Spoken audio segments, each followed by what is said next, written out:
la question de Uriel.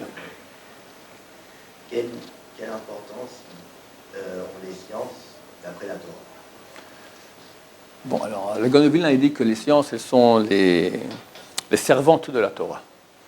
La Torah est la science, elle contient en elle toutes les sciences. Alors, il a écrit, le Gaon de Vilna, un bouquin qui s'appelle Haïl Meshulash.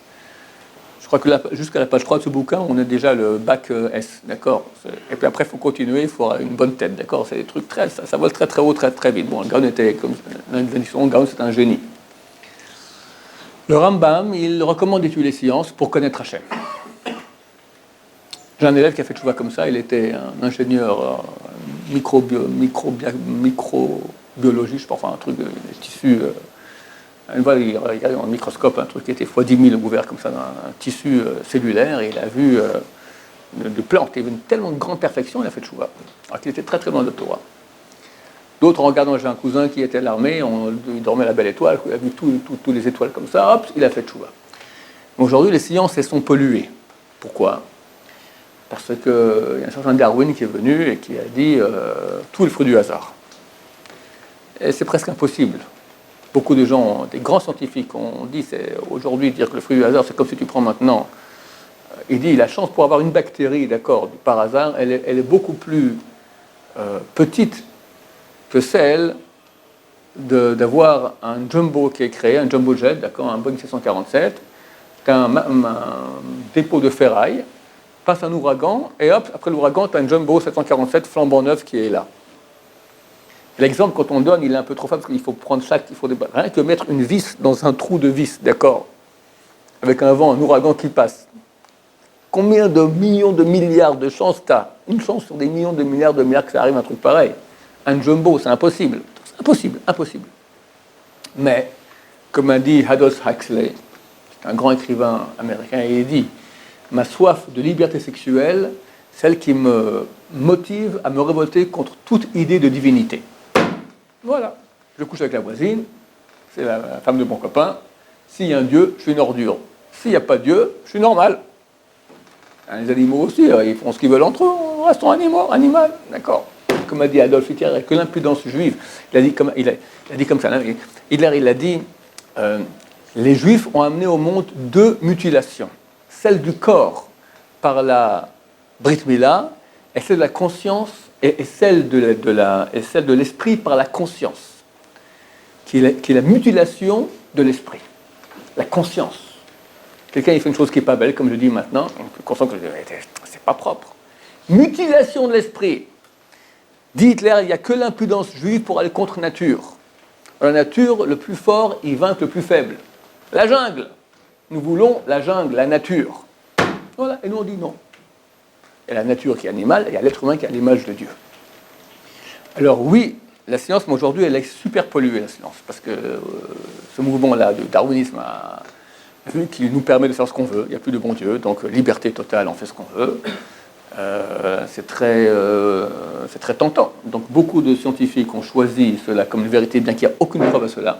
Je recommande à ce propos l'excellent livre de Rabbiton sur, je ne sais pas comment il a dénommé, en tout cas sur Darwin, d'accord, sur la théorie de l'évolution, qui n'est qu'une théorie qui n'a jamais été prouvée. Il y a 2 jeunes gens sympathiques, les frères Bogdanov, qui ont écrit quelques bouquins comme ça, scientifiques, mais qui se sont fait huer, ratatiner. Ils ont montré une image, dans un colloque de très grands scientifiques, une image du monde, quelques minutes ou quelques heures ou quelques centaines de milliers d'années, peu importe, après le Big Bang. Vous savez que nous pouvons observer le monde tel qu'il l'était environ il y a 10 milliards d'années. Faisons un peu de physique élémentaire. Quand je me gratte le nez, quelqu'un qui est sur la Lune avec un télescope, il me voit maintenant me gratter le nez. Comment ça se fait? La lumière du néon envoie des photons qui rebondissent sur mon nez et partent dans l'espace. Et un de ces néons, tic, il arrive dans le télescope du type qui est sur la Lune. Mais il verra cela avec 1 seconde de retard. Parce que la lumière, ça lui prend 1 seconde d'arriver sur la Lune, 300 000 km à la seconde. S'il est sur le Soleil, ça prend 8 minutes. Donc quand je me gratte, dans 8 minutes, sur le Soleil, on voit maintenant Ron Giant en train de se gratter le nez. Maintenant, je crois que l'étoile la plus proche que nous avons ici est à quelques centaines de millions d'années. Quelque chose comme ça, d'années-lumière. On va prendre une beaucoup plus proche. Je crois qu'il n'y en a pas aucune aussi proche. Une qui se trouve, disons, à 3400 ans.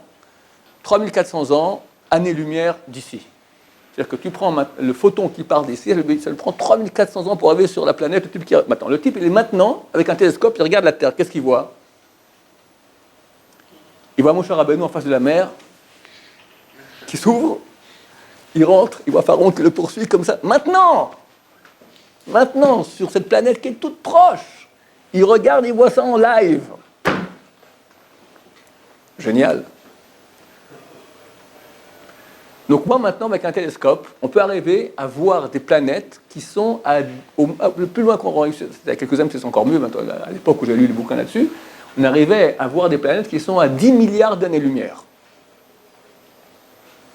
Donc je vois le monde tel qu'il était il y a 10 milliards d'années. Le monde, on estime qu'il a 13,7 milliards d'années. Planète Terre, 4 milliards et demi. Donc je vois des étoiles, le monde tel qu'il était bien avant que la Terre soit créée.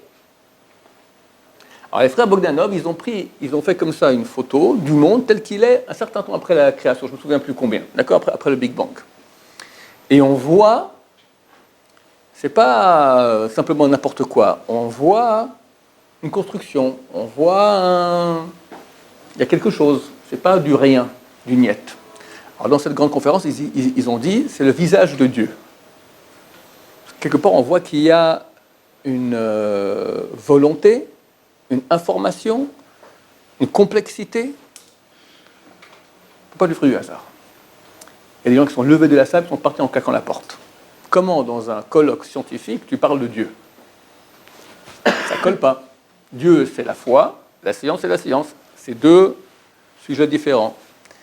Mais si on est honnête, la science, le monde, il crie que Dieu existe. Quand quelqu'un commence à comprendre un peu à quel point il est petit, dans les bouquins d'astrologie, d'astronomie, d'astrophysique, on essaie de montrer un peu quelle est la grandeur du monde.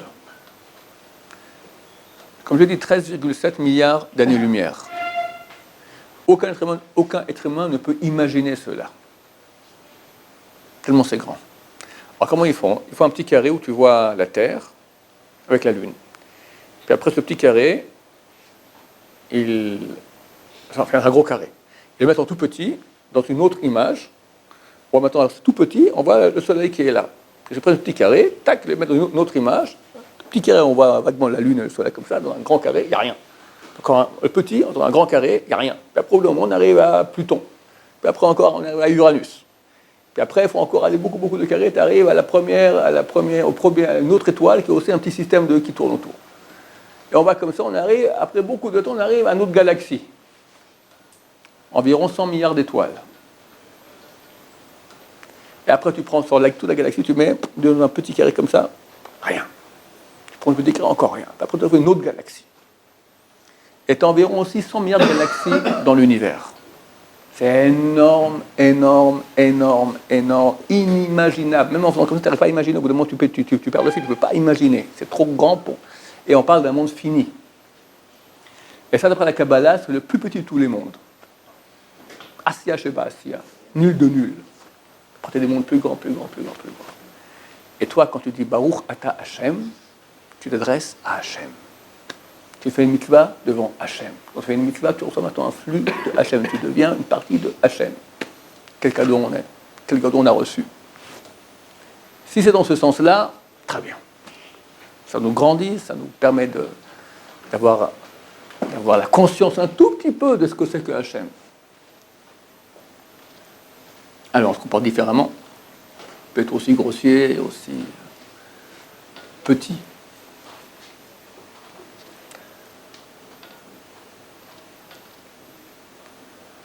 Et puis, il y a une science, parmi les sciences dont parle le Gaon de Vilna, il parle de la musique. La musique, c'est un très grand vecteur d'amour d'Hachem. Les prophètes, à l'époque, il y a des écoles de prophétie. Très bientôt, Machar revient. Dès qu'il revient, il y aura la prophétie. Il y aura des écoles de prophétie. Tu apprends à être en contact avec Hachem, où il te parle, d'accord? Alors, il y a des écoles, et là-bas, ils se mettent en état de prophétie, pas avec du shit et du heavy metal rock ou du, comment on appelle ça, du rap ou du, je sais pas ce qu'il y a, du trance, enfin je connais pas toutes ces choses-là, d'accord? Il y avait de la belle musique, et ça te met dans une situation comme ça de bonheur, tu montes, et tic, Hachem se met à te parler. Bah, Hachem très bientôt. Baruch Adonai, Elohim, Amen, Amen.